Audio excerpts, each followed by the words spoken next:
Yan nais kong iyong maintindihan. Pag linapitan ka ng anghel ng Diyos at sinabi,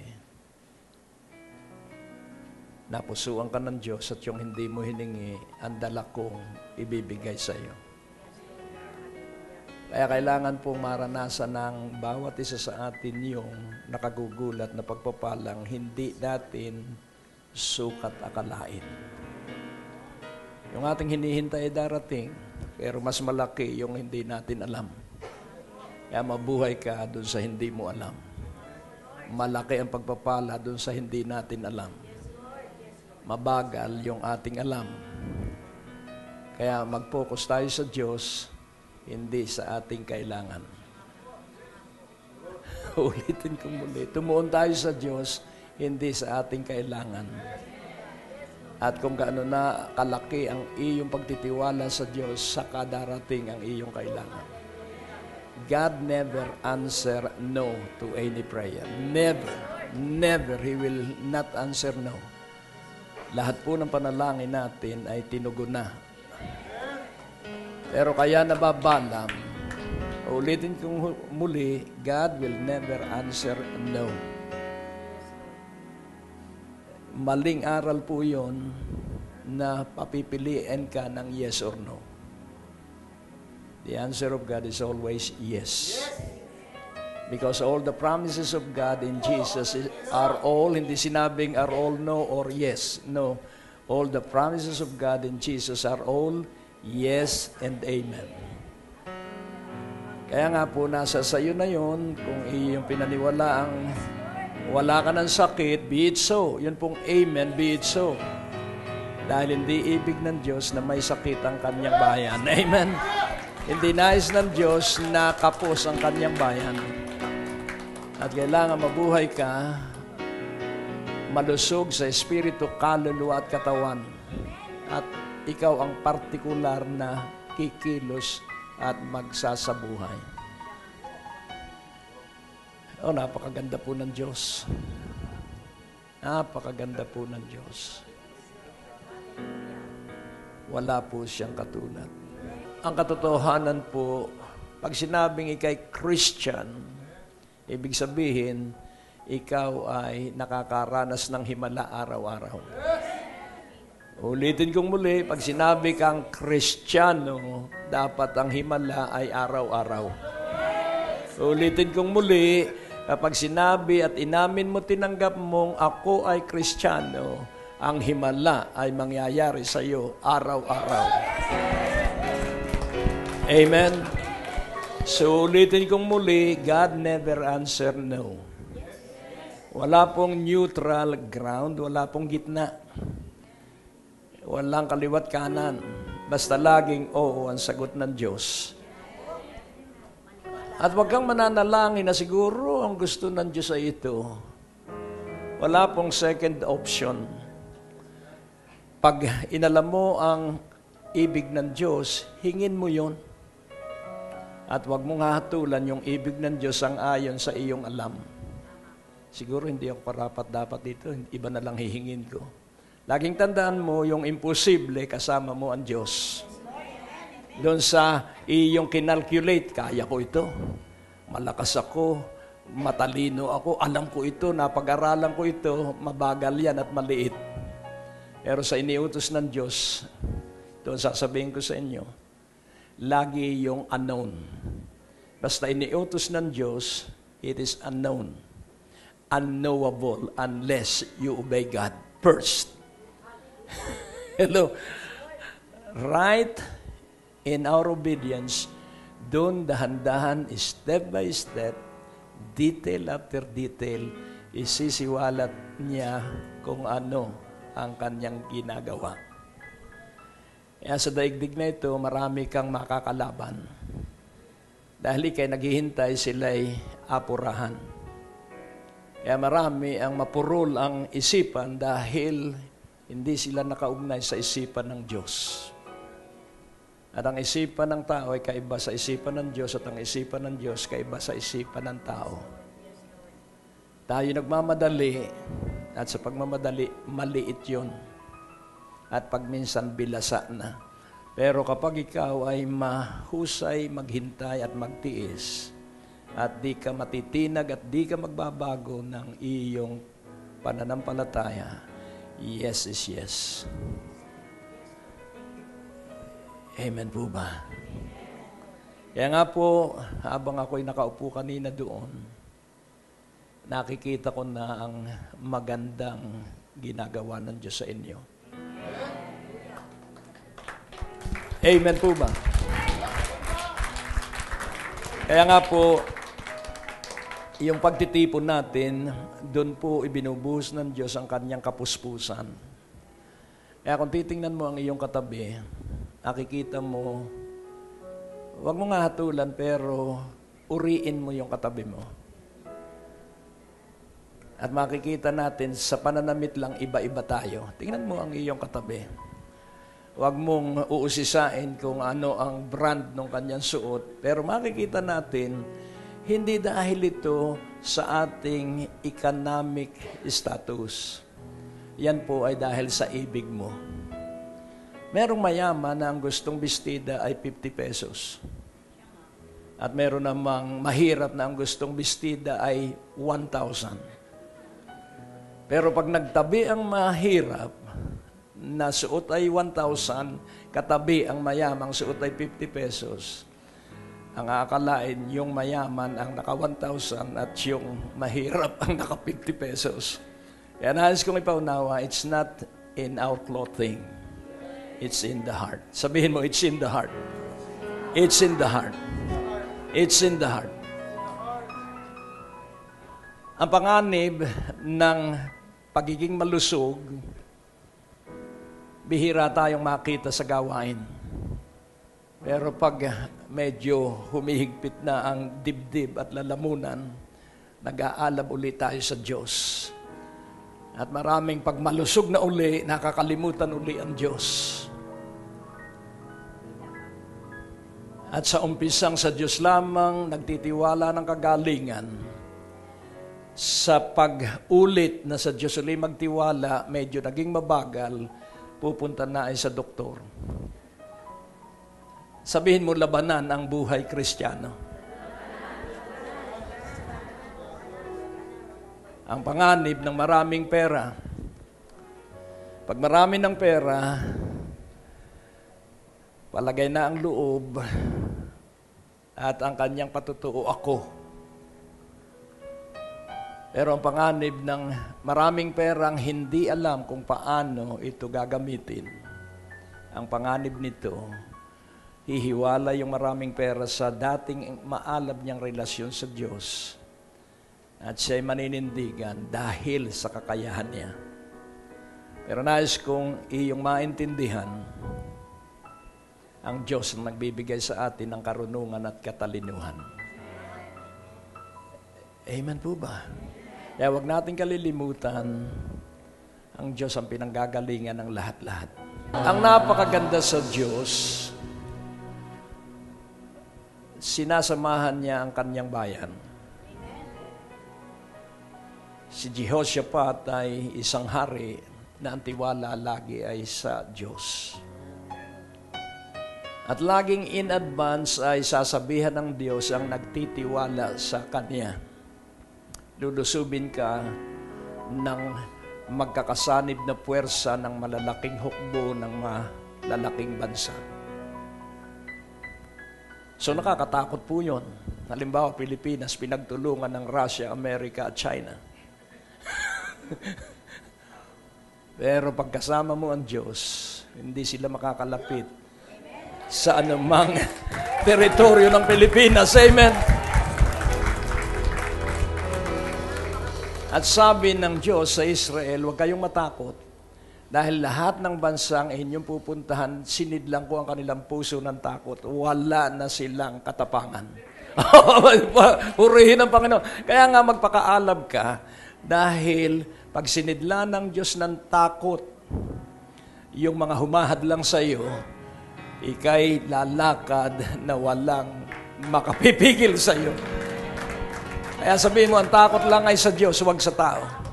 Ang takot lang ay sa Diyos, huwag sa dyablo. Ang takot lamang ay sa Diyos, huwag sa sakit. At pag ang takot mo ay sa Diyos, laging tandaan mo, sasabihin ng mga demonyo, please Pastor, lagpas lang, hindi ka pwedeng hipuin at hindi ka pwedeng hawakan. Dahil kilala ng mga demonyo ang may takot sa Diyos. Tingnan mo ang iyong katabi. Kaya ka narito dahil may takot ka sa Diyos. Hindi ka takot sa traffic, hindi ka takot sa kung saan-saan. Ang takot mo lang ay sa Diyos. Kaya tayo'y nagtatagpo tuwing Huwebes. At sa bawat pagtitipon, laging tandaan mo may malaking himalang gagawin ng Diyos. Kaya alisin mo na ang hinala. Sabihin mo sa iyong katabi, alisin mo na ang hinala. Do not condemn yourself. Do not feel guilty. You are forgiven. Amen? Ika'y pinatawad, period. Ikaw ay hinugasan ng dugo ng Panginoong Hesukristo, period. Amen? This is personal relationship. Kaya kung ikaw ay susumbatan, sabihin mo, period. Hello? Because our life is between us and Jesus Christ. Jesus Christ is the promised Messiah for Israel. And Jesus Christ is the only Savior of the whole of mankind. Si Jesucristo po ang tagapagligtas na ipinangako sa bansang Israel at si Jesucristo lamang ang tanging tagapagligtas sa sangsinukob. Kaya kailangan humahanga tayo sa Panginoong Jesucristo. Amen? Sabi ko, Panginoon, panahon na nitong mga dumadalong kapatid na ito. Panahon na. Panahon na. Sabihin mo, it's your time. Sabihin mo, hindi ka tatanda na hindi mo naranasan yung iyong pinaniwalaang hiningi mo sa Diyos. Panahon na. Panahon na. Sabihin mo, panahon na. Panahon na! Pag nagagala ka sa Panginoon, pag ikaw ay nanalangin, maluwag. Rejoice in the Lord. Always, again I say, rejoice. Let your request be made known unto God.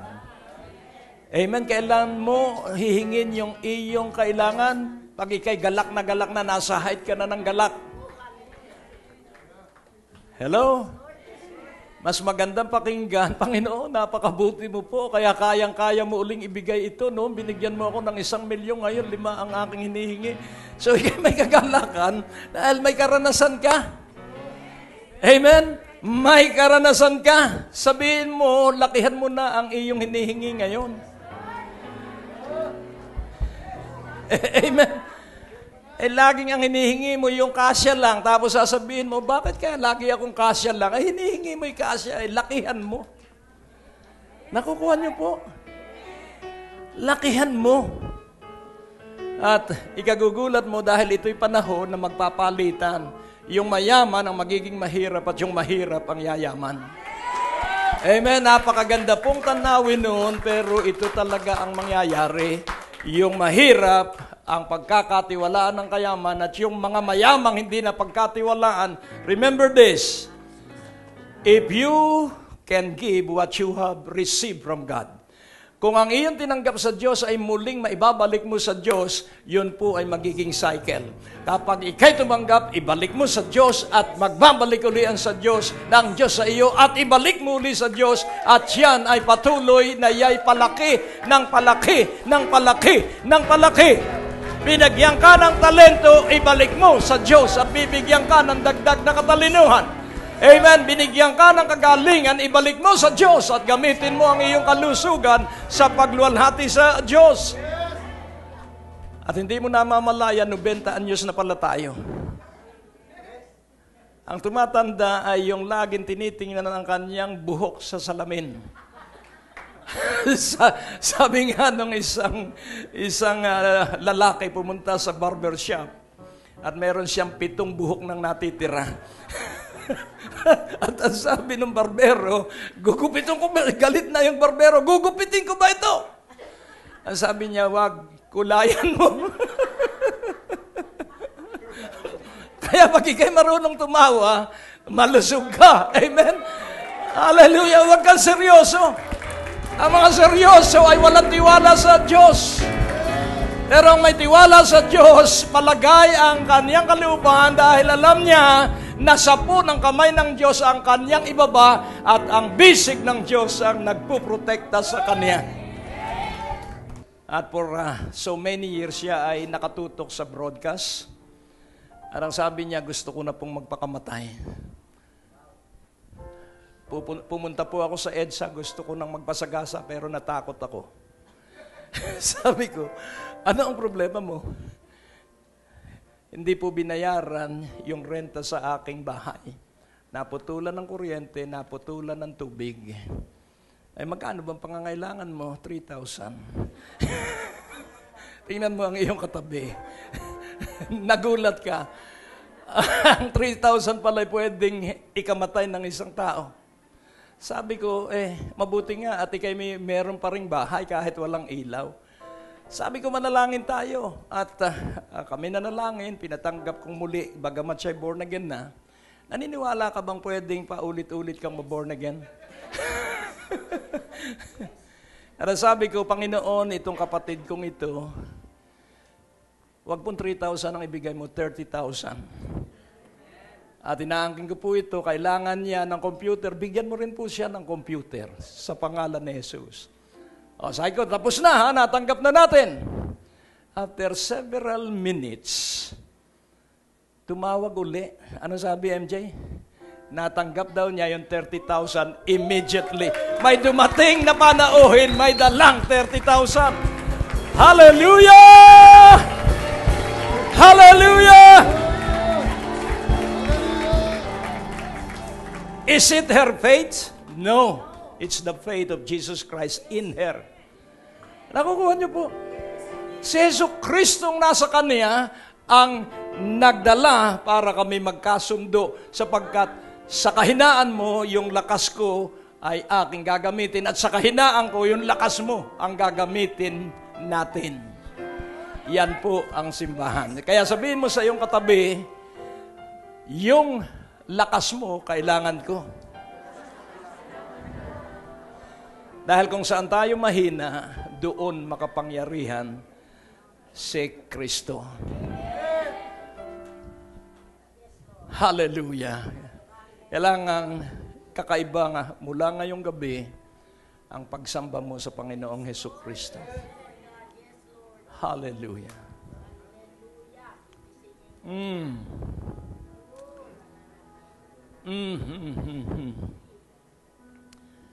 Alam mo, maraming saksi sa ating paligid. There are cloud of witnesses awaiting our victory. Nasa himpapawid ang laksa-laksang anghel at binabantayan ang nasa revival every Thursday. At siya naghihintay na matanggap ng bawat isang maluwalhating tagumpay. Hello? They are awaiting for the manifestation of the glorious presence of God with you. Laging tandaan mo po, may mga nanghihina na. At kailangan ikay laging nanlalakas. Siya nanghihina, ikay nanlalakas. Ibang Tagalog po yun, gawa ko lang yung Tagalog na yun. Nanghihina at ikay nanlalakas. Nanlalakas. Yung nanghihina, personal. Yung nanlalakas, ikaw ay lumalakas. Iba yung nagpapalakas. Amen? Kaya pag ikay malakas dito, walang puwersa sa iyong paligid na tatalunin ka. Because what is big inside you will always defeat what is big in surrounding us. We are always the winner because in Jesus we are more than conquerors. Amen. Woo! Glory! Salamat at kayo ay maraming kabigo ang katulad ko. At ang dapat mong matutunan, one after the other failure, I advise you, do not lose enthusiasm. Kailangan lagi kang nandun sa peak of enthusiasm no matter how you feel. Huwag mong pakikiramdaman ang iyong nararamdaman, basta magpuri ka at magdiwang sa Diyos. Unang Hari sa talatang 14. And if thou wilt walk in my ways to keep my statutes and my commandments, as thy father David did walk, then I will lengthen thy days. Sabihin mo sa iyong katabi, pahabain ng Diyos ang iyong mga araw. So, kailangan ko ang quick answer. Sa 100 years old times 365 days, how many days? 365 days times 100 years. 36,500 days. So yung 36,500 days, I will lengthen thy days. Ang ibig sabihin, walang masasayang na 24 oras. Every single second of each day will be fruitful and progressive.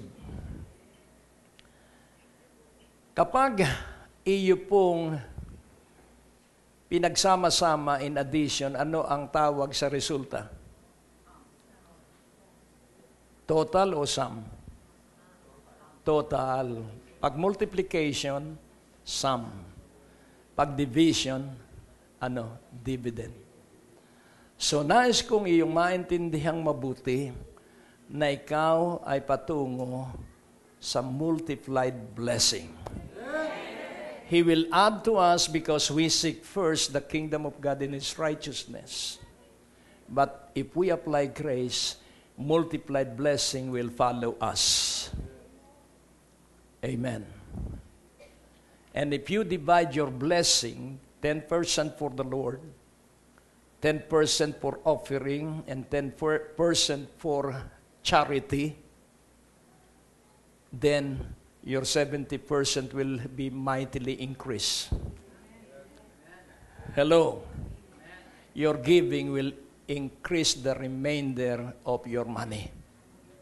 Tayo po ay manalangin. O Diyos aming Ama, nakatutuwa ang katotohanan. Salamat at ibinigay mo sa amin ang kakayahan na matuto sa simpleng paggamit ng mga numero.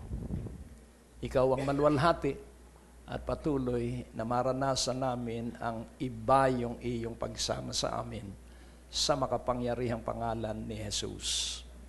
At ang titulo ng mensahe, ano ang sabi po ng titulo ng mensahe? At ang sabi po ng titulo, Live Long Life. Sabihin mo sa iyong katabi, I command you to live long life. Live long life. Ulitin kong muli, live long life. Mabuhay ka ng mahabang buhay. So, kapag ikaw po ay alala ng alala, lagi mong pinakikiramdaman ang kung ano-anong iyong nararamdaman, maaabala ka po. Kaya kailangang matutunan mo na ang Diyos ang ibig, ikaw at ako'y malakas, malusog. Iniligtas tayo para bigyan ng kalusugan at kasaganaan. Kaya napakahalaga, paano ba tayo makakapagpatuloy na malusog? Sa Proverbs 17:22, a merry heart doeth good like a medicine, but a broken spirit drieth the bones. Bakit sumasakit ang mga kasukasuan?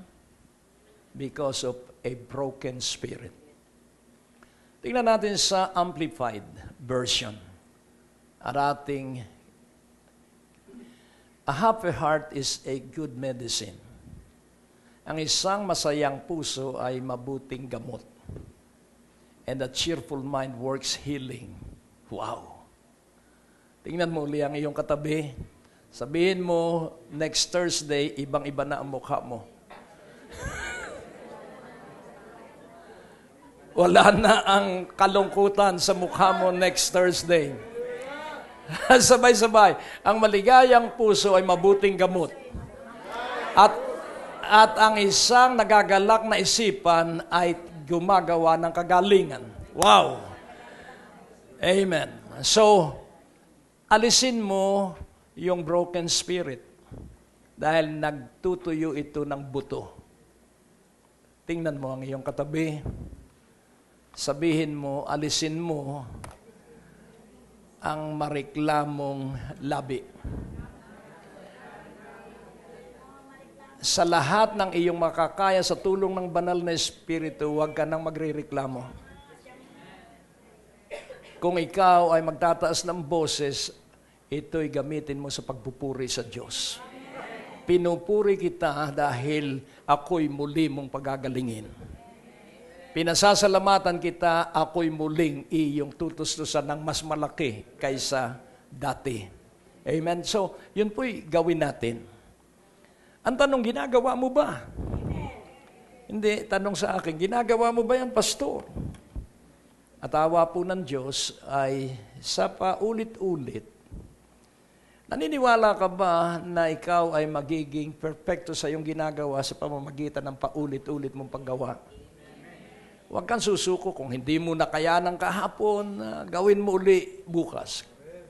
At nabigo ka uli, gawin mo uli sa ikatlong araw. Nabigo ka uli, basta huwag kang susuko. Because champions never quit. Ang mga kampiyon ay hindi sumusuko. Amen? So, ang pangalawa ay nasa sa Amplified Version na rin natin tingnan sa Proverbs 18 verse 14. Ano po ang sabi doon? The strong spirit of a man sustains him in bodily pain or trouble. But a weak and broken spirit, who can raise up or bear? So, ang malakas na espiritu ng isang tao, tutustusan ang kanyang katawan para di niya maramdaman yung kirot at nakagugulo sa kanyang pakiramdam. Maaari po kayong sumulat sa P.O. Box 4135 Manila, Philippines para po sa inyong mga prayer request at testimonies. At maaari rin po kayo tumawag sa ating telepono bilang 723-8752 sa 726-4110 para sa mga ministry information at ibang mga katanungan. Maaari din po kayo mag-text sa 0919-896-0904, 0915-391-7408 at sa 0922-820-9860. At kung kayo po'y napagpala, hinahamon po namin kayo na magbigay ng donasyon sa gawain ito. Maaari nyo pong ipadala sa Banco de Oro West Green Hills Branch. Account name Greg Durante Ministries. Account number 219-806-7784. Padala nyo lamang po ang mga deposit slips sa pamamagitan ng fax sa 726-4110 o sa ating email address sa bishopgregdurante@gmail.com. Malugod po namin kayong inaanyayahan sa aming Sunday worship service sa ganap na alas 10 ng umaga sa biyaya ng Diyos Christian Fellowship. Sa second floor, Medical Building, Ortigas Avenue, Green Hills, San Juan. At maaari nyo rin pong bisitahin ang ating website sa www.gregdurante.com para sa mga preaching resources at iba pang detalye ng ministeryong ito. Hello. At ang medisina ay natagpuan na ito nga ay totoo. The strong spirit of a man sustains him in bodily pain or trouble, but a weak and broken spirit who can raise up or bear. Kaya nga po, hindi po natin maiiwasan ang kabiguan. Hindi po natin maiiwasan ang sumama ang loob. Pero, pwedeng mapigilan natin ang pagsama ng loob. Desisyon po yan. Kaya nga, laging tandaan mo, disenyo sa bawat isa sa atin ay mahabang buhay. Sabihin mo sa iyong katabi, ang disenyo ng Diyos sa iyo at sa akin ay mahabang buhay. Tapikin mo ang iyong katabi, mahaba ang iyong buhay, kapatid. At tayo magpaligsahan sa pahabaan ng buhay. So first, trust that God is faithful. Naniniwala ka bang tapat ang Diyos? So kailangan tayo maniwala sa katapatan ng Diyos. Kailanman ay hindi nagsisinungaling ang Diyos. Tingnan mo uli ang iyong katabi. Sabihin mo sa iyong katabi, tingnan mo ako. Hindi mo alam kung gaano kalaki ang pinagdaraanan kong problema ngayon.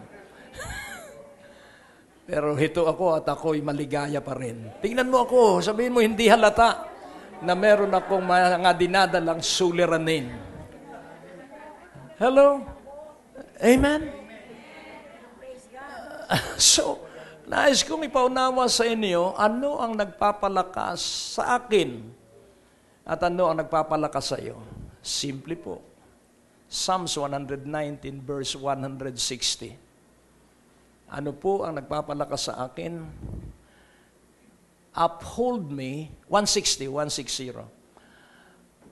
Arang sabi po doon, Thy word, sabay-sabay, Thy word is true from the beginning, and every one of Thy righteous judgment endureth forever. So ano ang magpapalakas sa iyo at sa akin? Thy word. Ang iyong salita ay totoo mula pa sa panimula, at ang bawat matuwid mong hatol ay matatag magpakailanman. Kaya kung babasahin mo po ang Psalms 136, paulit-ulit po yun, buong chapter, nakalagay po doon, Thy mercy, Thy loving kindness endureth forever. So ako po'y buhay because of His mercies. Kaya ka buhay, hindi mo lang alam because of His mercies. Tayong lahat ay buhay at marami tayong pinagdaan ng panganib at peligro at pagminsan ay parang mamamatay na tayo, but the mercies of the Lord endureth forever. Idinaan ko kayo sa karagatan at hindi kayo nalunod because His mercy endureth forever. Kaya nais kong iyong intindihing mabuti, it's not us, but it is Him. Kaya nais ko rin inyong maintindihang mabuti na ikaw at ako'y naligtas at naging anak ng Diyos hindi sa mabuti nating ginawa. Laging tandaan mo, naligtas tayo, it's not our work.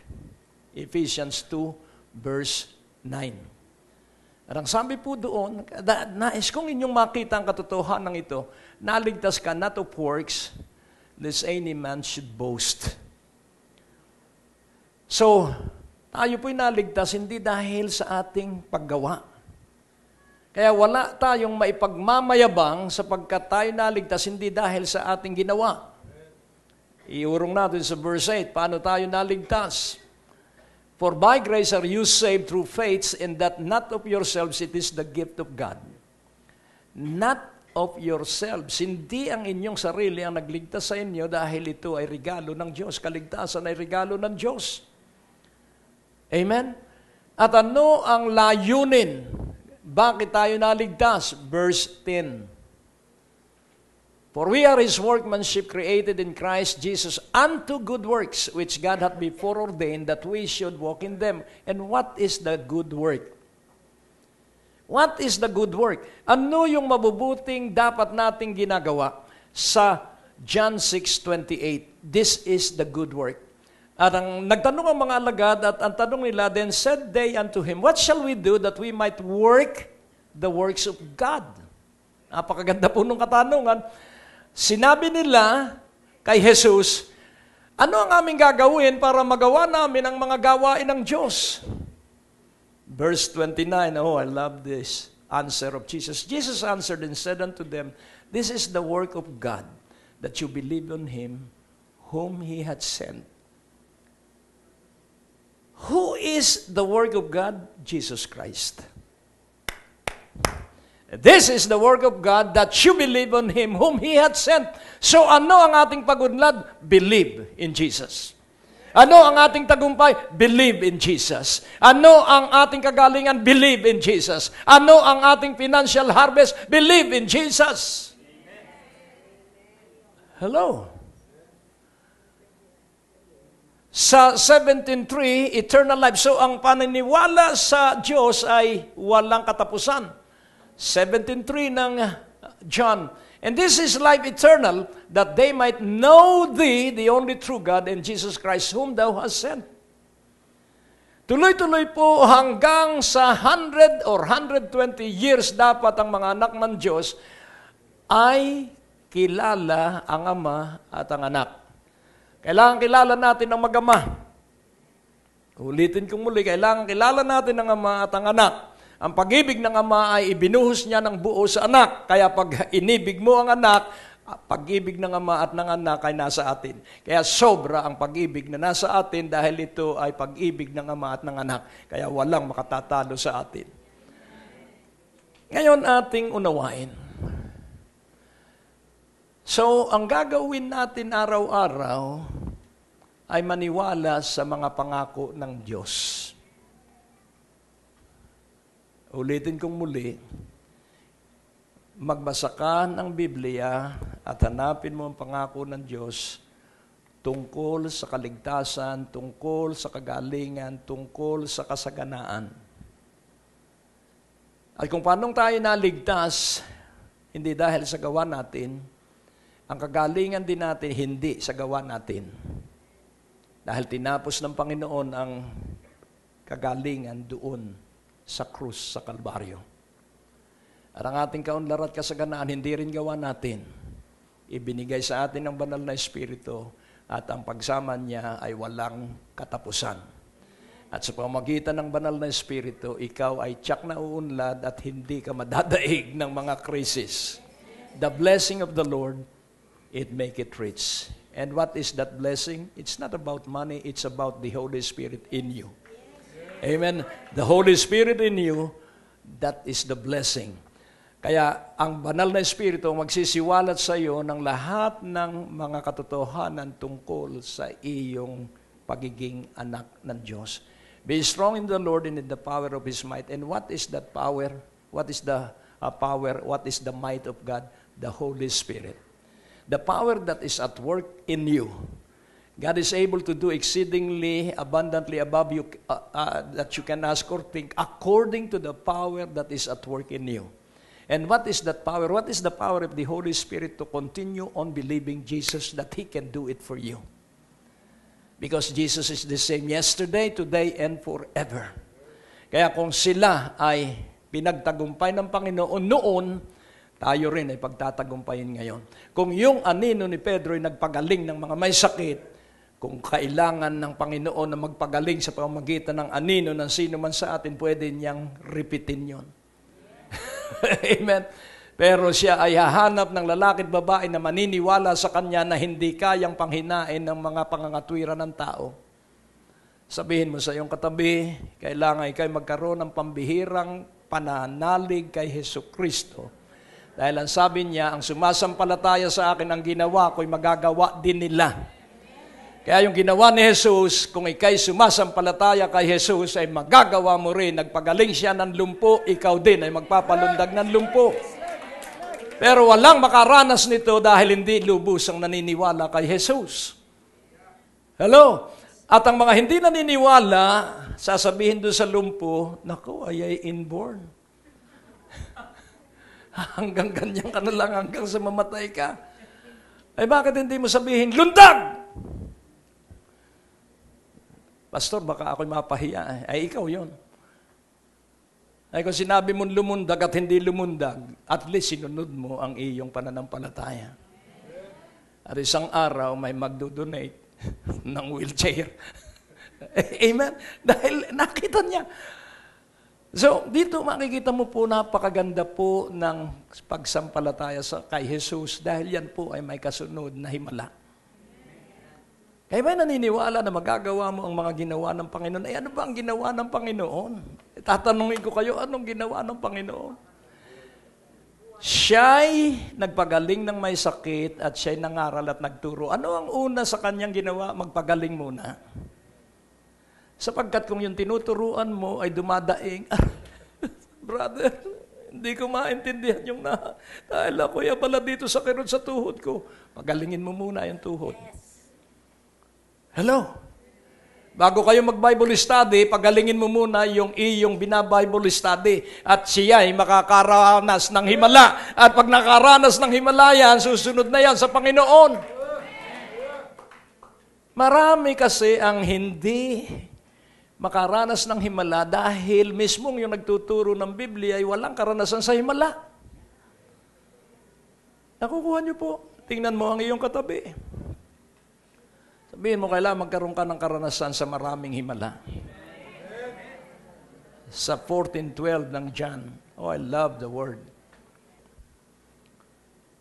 So ano po ang sabi ron? I assure you. Yan, mas mababaw ito kaysa verily, verily. I assure you most solemnly. Very sentimental ito. Tinitiyak ko sa inyo ng buong taimtim. Ang ganda ng pagkasalin, ano? Buong mataimtim na tinitiyak ko sa inyo at sinasabi.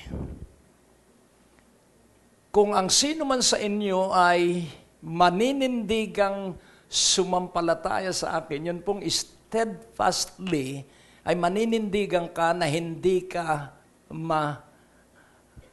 matitigatig. You can listen to our radio program on DWAD 1098 AM band Monday to Friday, 6:30 ng umaga at alas 10 ng gabi. Tuesday, alas 7 ng gabi. Saturday, alas 10 ng gabi. At Sunday, alas 7 ng umaga. Tayo po'y nasa Edge Radio ng Signal TV sa Channel 212 mula Lunes hanggang Linggo, alas 5:30 ng umaga at alas 5:30 ng hapon. Para po sa Facebook live streaming broadcast ni Brother Greg, maaari nyo pong i-search o hanapin ang Greg Durante Ministries fanpage. Maaari nyo po kaming bisitahin para sa mga karagdagang informasyon at preachings sa www.gregdurante.com.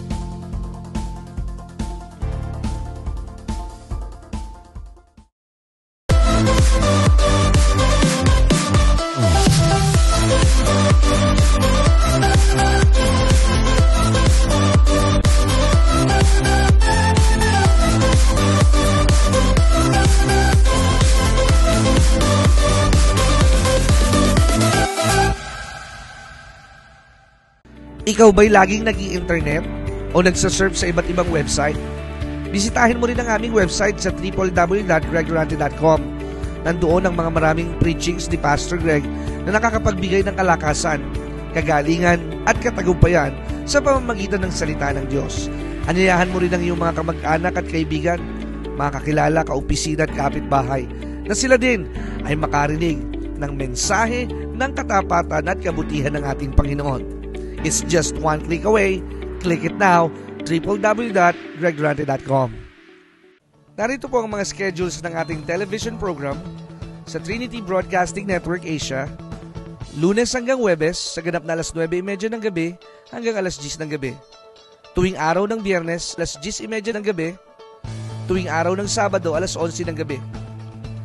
At meron din po tayo sa Signal Television, GCTV Channel 185, Lunes hanggang Biyernes sa ganap na alas 10:30 ng umaga at alas 10:30 ng gabi. Mapapanood din po tayo sa Hillsong Channel via satellite, Lunes hanggang Sabado sa ganap na alas 6 ng umaga, alas 12 ng tanghali, alas 6 ng gabi, at alas 12 ng hating gabi. Patuloy na manood at patuloy na umunlad sa pakikinig ng salita ng Diyos. Pagpalain kayo ng ating Panginoon.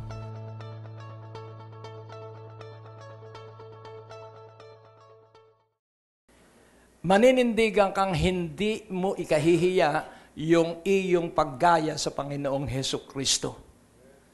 I assure you most solemnly, I tell you, if anyone steadfastly believes in me, So pag ikaw ay sumampalataya sa Kanya, ikaw ang unang partikular na personal na makakaranas ng kagalingan. Hindi narinig. So ikaw ang personal na makakaranas ng kagalingan. If you solemnly believe. So napakaliwanag po ng salita ng Diyos. If anyone steadfastly believes in me, he will himself be able to do the things that I do, and he will do even greater things than this because I go to the Father. Nag-message ang isang kapatid, linoko raw siya ng kanyang employer sa abroad.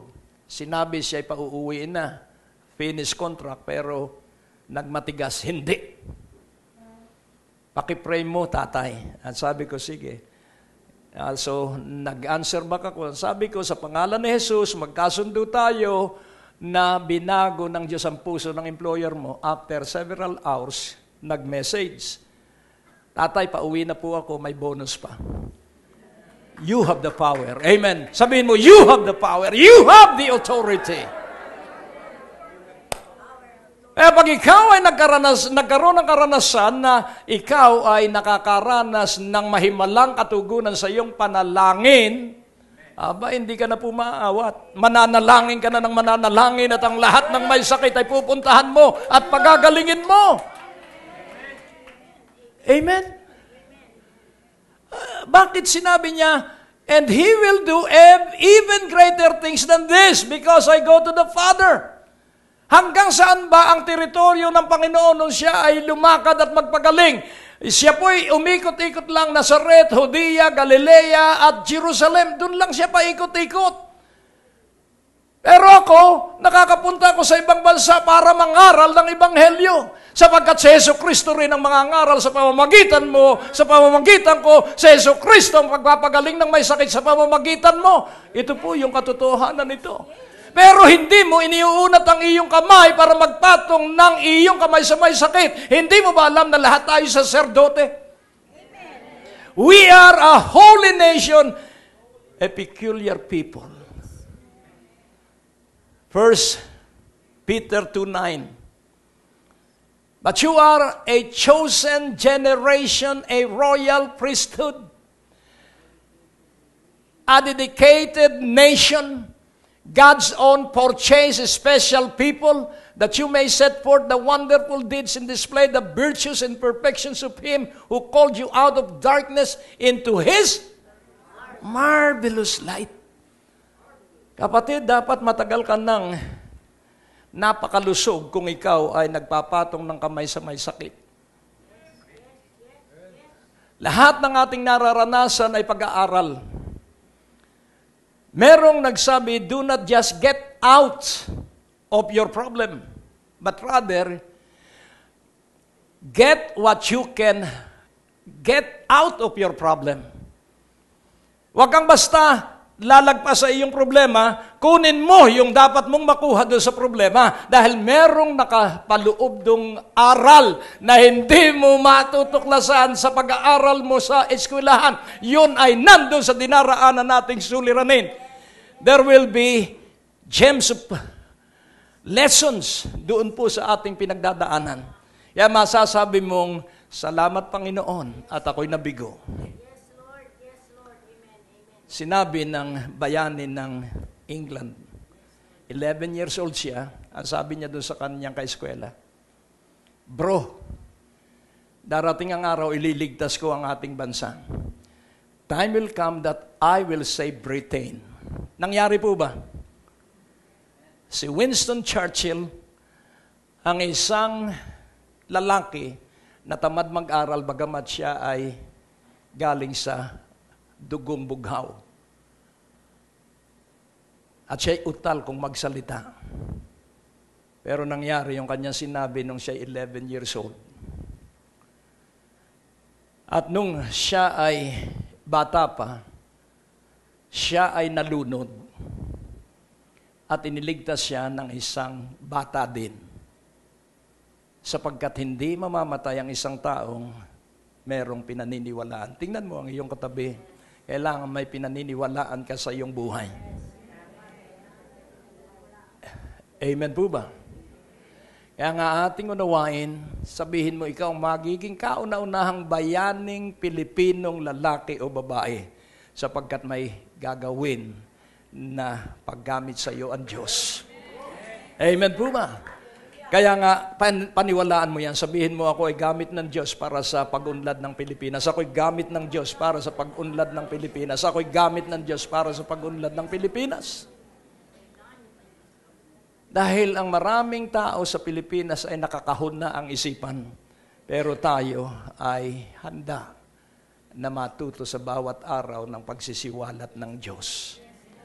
Kaya nga po, nais kong iyong maintindihan, maniwala ka sa mga pangako ng Diyos.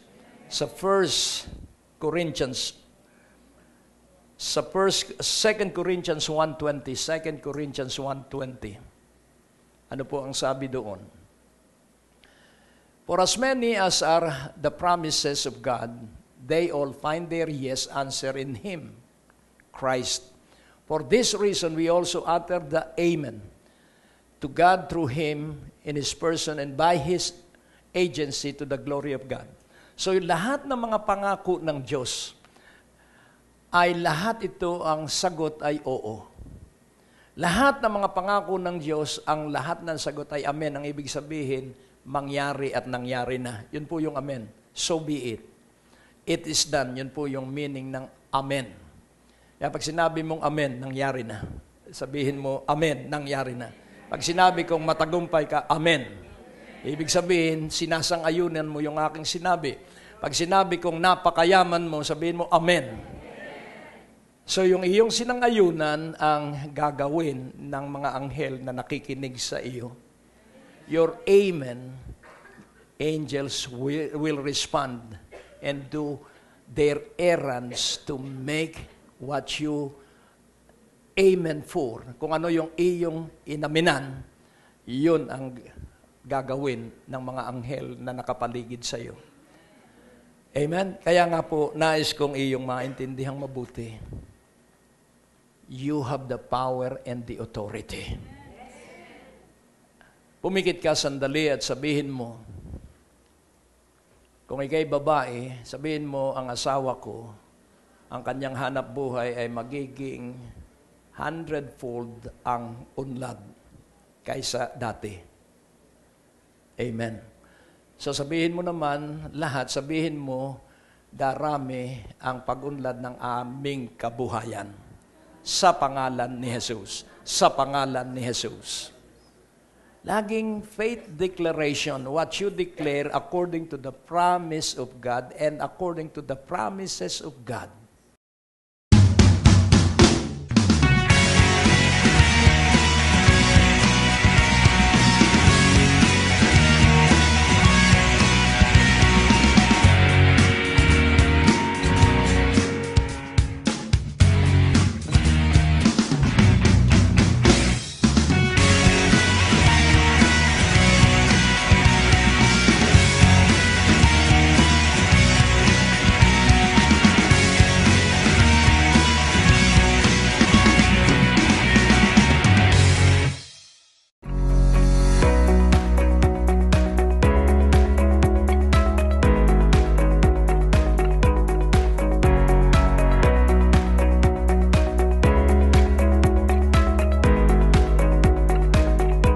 Biyaya, himala at pagpapala tuwing araw ng Biyernes ang ating Night of Revival sa ganap na alas 7 ng gabi dito po sa Biyaya ng Diyos Christian Fellowship, 2nd floor, Medicor Building, Ortigas Avenue, Green Hills, San Juan. Sama-sama nating saluhin at damahin ang presensya ng Diyos at siya'y nagpapagaling gumagawa ng himala sa kapanahonang ito.